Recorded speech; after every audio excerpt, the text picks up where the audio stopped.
Assalamualaikum warahmatullahi wabarakatuh. Perkenalkan, nama saya Nyanang Kati Alifah dari Universitas UIN Araniri, Fakultas Tarbiyah dan Keguruan, Program Studi Pendidikan Islam Anak Usia Dini. Baiklah teman-teman, kali ini saya akan menjelaskan tentang neurologi.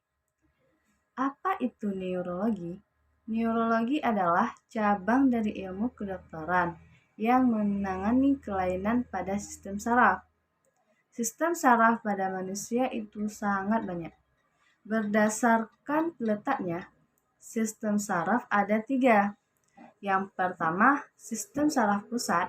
Yang kedua, sistem saraf tepi. Dan yang ketiga, sistem saraf tak sadar.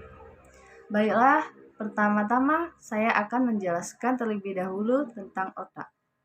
Otak berfungsi sebagai pusat pengendali utama tubuh, baik itu secara sadar maupun tidak sadar, dan sebagai penyimpan informasi yang diterima.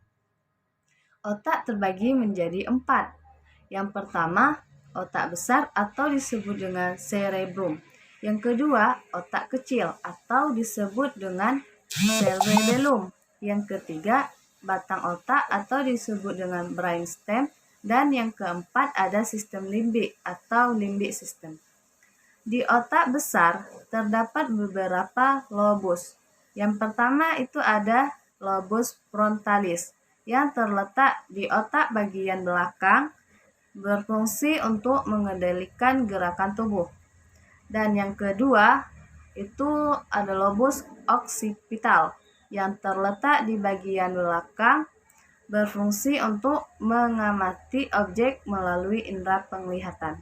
Yang ketiga ada lobus temporal yang terletak di kedua sisi kepala yang sejajar dengan telinga, berfungsi untuk mengendalikan pendengaran, memori, dan emosi. Yang keempat ada lobus parietal yang terletak di belakang lobus frontal, berfungsi untuk menafsirkan pesan dari otak lain. Kemudian selanjutnya ada otak kecil. Otak kecil terletak di belakang dekat dengan ujung leher bagian atas. Otak kecil berfungsi sebagai mengatur sikap atau posisi tubuh, keseimbangan, koordinasi otot dan gerakan tubuh, dan juga gerakan otomatis yang dipelajari. Dan yang ketiga itu ada batang otak. Batang otak terbagi menjadi 3. Yang pertama, mesencephalon atau midbrain, yaitu sebagai penghubung otak besar dan otak kecil yang berfungsi untuk respon mata, gerakan mata, pupil, gerakan tubuh, dan juga pendengaran. Yang kedua ada medula oblongata atau awal saraf tulang belakang yang berfungsi untuk detak jantung, sirkulasi darah, pernapasan, dan juga pencernaan. Yang ketiga ada pons atau pemancar data yang berfungsi untuk tidur atau istirahat. Dan selanjutnya ada limbic system atau otak mamalia.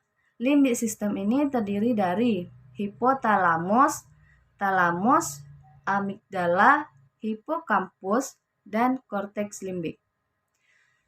Sistem limbik berfungsi untuk mengatur perasaan, rasa haus, rasa lapar, rasa senang, memori jangka panjang, dan masih banyak lagi. Kemudian selanjutnya kita menuju ke sistem saraf. Sistem saraf ialah sistem yang mengatur atau mengendalikan semua kegiatan aktivitas tubuh kita, seperti berjalan, menggerakkan tangan, mengunyah makanan, dan lain sebagainya. Sistem saraf memiliki 3 fungsi. Yang pertama, untuk mengatur atau pengendali kerja organ tubuh. Yang kedua, sebagai pusat pengendali tanggapan. Dan yang ketiga, alat komunikasi dengan dunia luar. Sistem saraf terbagi menjadi 2. Yang pertama, sistem saraf pusat untuk otak dan susun belakang. Dan yang kedua, sistem saraf tepi, yaitu sistem saraf somatik yang dikendalikan secara sadar. dan sistem saraf otonom yang dikendalikan secara tidak sadar. Sistem saraf otonom yang dikendalikan secara tidak sadar itu terbagi menjadi dua. Yang pertama, sistem simpatik yang berperan dalam aktivitas yang berhubungan dengan pengeluaran energi seperti meningkatkan detak jantung, dan yang kedua itu ada sistem saraf parasimpatik yang berperan dalam aktivitas berkaitan dengan peningkatan penyimpanan energi tubuh seperti sekresi kelenjar pencernaan. Berdasarkan fungsinya, sistem saraf itu terbagi menjadi tiga. Yang pertama, sistem saraf sensorik atau saraf aferen yang berfungsi sebagai menghantar rangsangan dari reseptor ke sumsum tulang belakang. Kemudian yang kedua, sel saraf motorik atau sel saraf eferen yang berfungsi sebagai menghantarkan impuls motorik dari susunan saraf pusat ke efektor.